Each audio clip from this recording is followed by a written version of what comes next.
நேபாள் வந்து ஒரு இந்து நாடு ஆக்சுவலா. அது உடனே அடுத்தது வந்து மதத்துக்குள்ள போல நான். ஆனா அந்த நாடு கம்யூனிச நாடா மாறுச்சு. ஆக்சுவலா இந்து மன்னராட்சி கொண்ட ஒரு நாடு.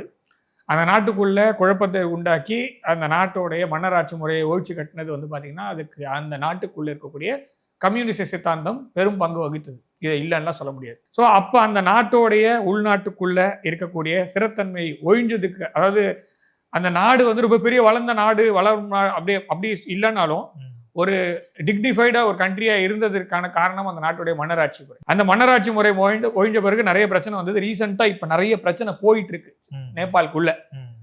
அவங்க தேவான் மோனார்கி பேக், அதாவது திருப்பி மன்னராட்சி முறையை கொண்டு வரணும் அப்படின்னு கேட்கறாங்க.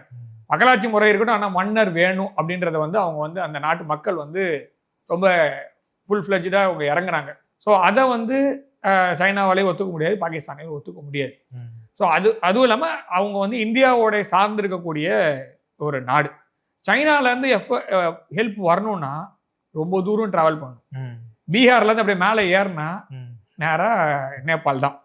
சரியா?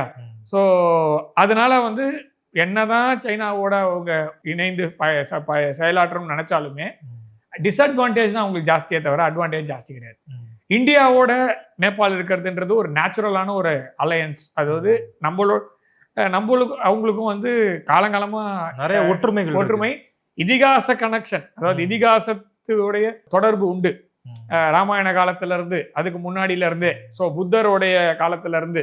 ஸோ எப்படி பார்த்தாலும் அது இப்போதைக்கு ஜாகிரபிக்கல் லைனா போட்டிருக்கீங்களே தவிர இதிகாச ரீதியாக இந்தியாவும் நேபாளும் ஒன்றுபட்ட ஒரு பகுதியாக தான் நம்ம பார்க்கணும்.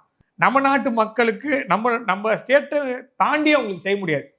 நம்ம ஸ்டேட்டுக்கு தான் முதல்ல பார்ப்போம், அதுக்கப்புறமா அவங்களுக்கும் நம்ம உதவியெல்லாம் பண்ணிட்டு இருக்கோம். இது எல்லாத்தையும் வந்து விட்டுட்டு பாகிஸ்தான் பக்கமோ இல்லை வந்து சைனா பக்கமோ நேபாள் சாய்வதற்கான சாத்தியம் ரொம்ப ரொம்ப கம்மி. சில சமயத்துல சில குழுக்கள் மூலமாக அழுத்தம் தரப்படலாம்.